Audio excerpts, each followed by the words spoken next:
laisse tomber tout le monde. Tout le monde lui tombe dessus. Et Golda Meir, elle dit qu'il faut le révoquer. Et tout le monde, il dit qu'il faut le révoquer. Et tout le monde, il dit que c'est pas possible. Et il y en a même qui disent qu'il faut le faire comparaître devant les tribunaux. Mais n'importe quoi.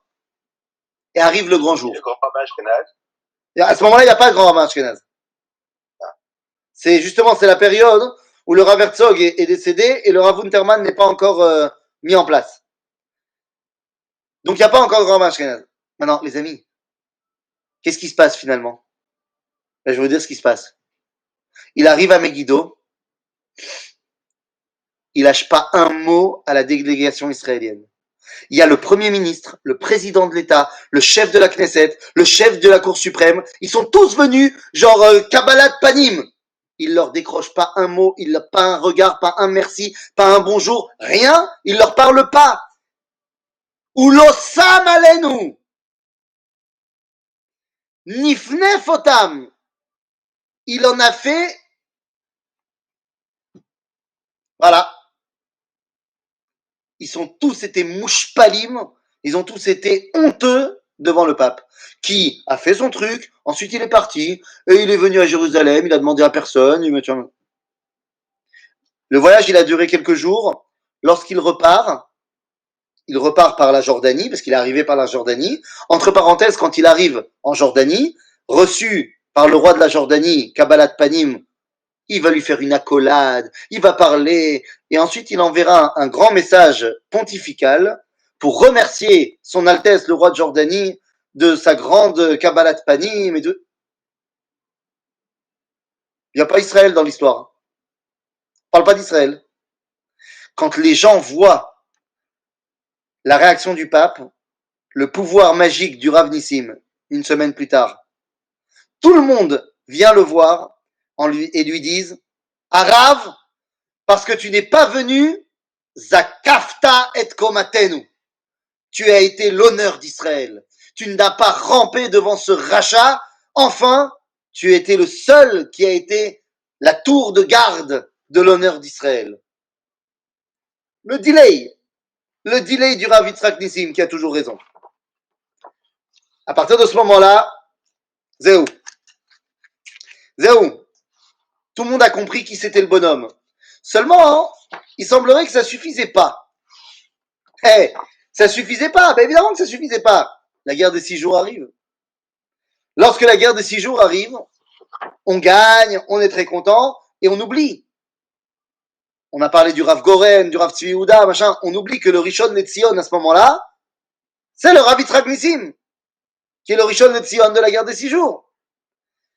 Il arrive évidemment quelques jours après la guerre et la victoire de Jérusalem.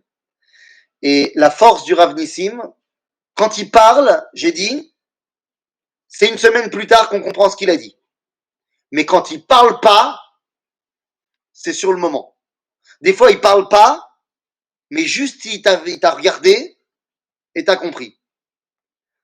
On est juste après la guerre des 6 jours, 2 jours après la guerre, à la Knesset. Le Rav Nissim était très souvent à la Knesset.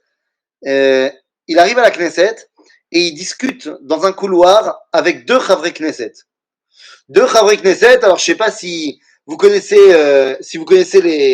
les Chavrei Knesset en question. Il y en a un qui s'appelle attends.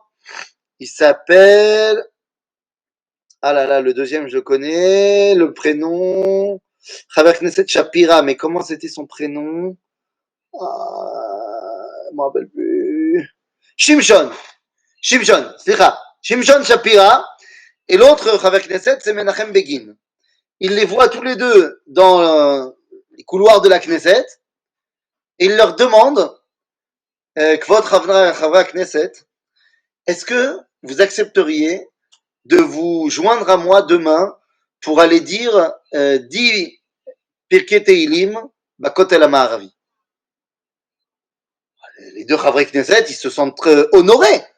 Ils disent oui, bien sûr, ce sera un honneur de vous accompagner, Kvod Harav. Et là, le Rav Nissim, il dit très bien, demain matin, 6h30, au Kotel. Ou pas. On n'avait pas prévu de se lever si tôt, mais bon. Maintenant, on a dit oui, on va pas un truc. Et donc, le Rav Yitzhak Nissim arrive au Kotel avec eux deux. On est au Kotel de juste après la guerre des 6 jours. Donc c'est pas le Kotel que toi tu connais. C'est le Kotel où il y a encore la Shrunat Amugrabim, où il y a encore les maisons, où il y a encore tous les débris de la guerre.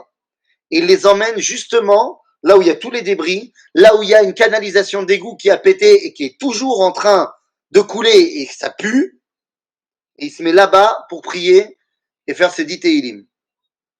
Les deux Chavre Knesset, ils lui disent Rav, on peut aller de l'autre côté, là c'est plus propre de l'autre côté. C'est un petit peu compliqué de prier ici, vous comprenez, ça pue quoi. Le Rav Yitzhak Nissim, il se retourne, une fois qu'il a terminé les Tehillim, il se retourne et il les regarde et il leur dit